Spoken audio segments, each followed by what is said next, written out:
All right, so someone just subscribed to your email list, you sent the freebie, and then nothing. And within about 30 seconds, they probably forgot who you are. If you're like most people, you set up your email platform, created a lead magnet, added a sign up form to your website, and then somebody actually subscribed. So now what? Maybe you added them to your monthly newsletter. Maybe you didn't email them again for weeks. Here's the problem: that new subscriber was really excited about you for the first 30 seconds, and then they moved on with their day. And that's why you need a welcome sequence. And today I'm walking you through exactly how to write one that actually works. So let's start with the basics. What is a welcome sequence and why do you need one? A welcome sequence is a sequence of automated emails that go out immediately after someone joins your list. Think of it like rolling out a virtual welcome mat. You're introducing yourself, showing them around, and reinforcing that they made a good decision by subscribing. Welcome emails get significantly higher open email rates than regular newsletters. So if you're going to make a good impression, this is your moment.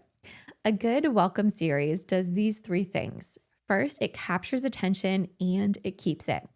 Anybody can grab attention once, but holding it builds trust. Second, it trains subscribers to take action. Every email should get them to click something. Third, it educates and gently plants seeds for the sale.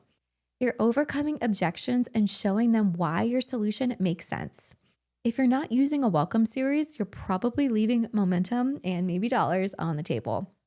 So let me walk you through a simple 5 email sequence that you can set up this week. Don't overcomplicate this. Email 1 is going to deliver what you promised. If they sign up for a lead magnet, you give it to them right away. But don't just drop a download link and then disappear. Remind them why it matters. So focus on the benefit of that guide or that freebie you put together. Instead of saying, "Thanks for subscribing, here's your free guide," say something like, "You just got access to the exact checklist that I use to onboard every design client. It saved me hours of back and forth emails." So here's how to use it. See the difference? You're showing value. If you want to include a limited time welcome offer, this first email is the best place to do that. It's likely going to have the highest open rate of your entire sequence. Email 2 is your authority email. This is where you start to explain why they should listen to you. So start by reminding them why they're here.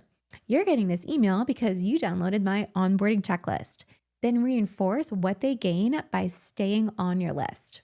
Add some light social proof, so your experience or results or client wins, but keep the focus on how it benefits them and give them one simple action to take, like following you on Instagram or watching a related video.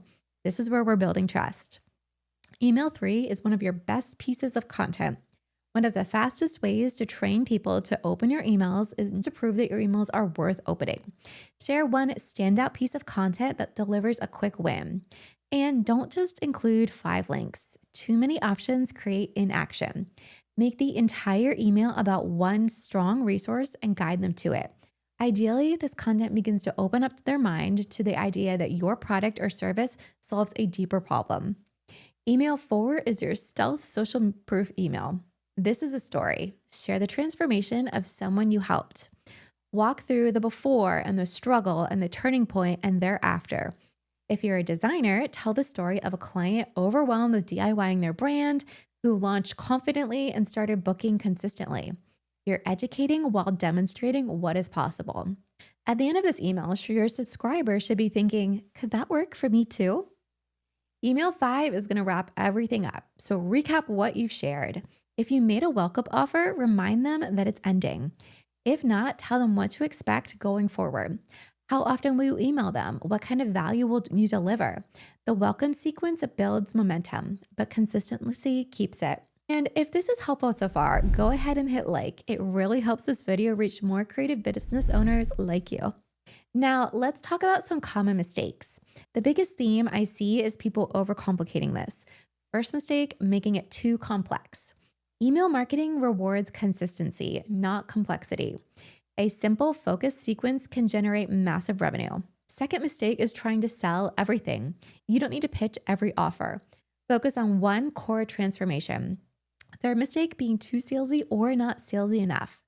And there's a middle ground. Give generously, but don't be afraid to make an offer. People joined your list because they're interested. And fourth, this is the biggest one, not sending consistent emails after the sequence ends.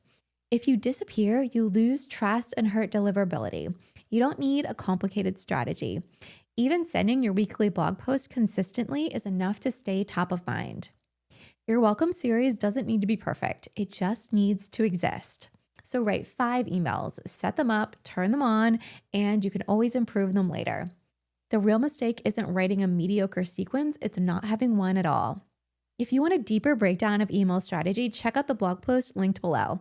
And make sure that you're subscribed to our list so that you don't miss any future videos on email marketing and growing your creative business. Have you set up a welcome sequence yet? Tell me in the comments below what is holding you back or what's working for you. And I'll see you in the next video.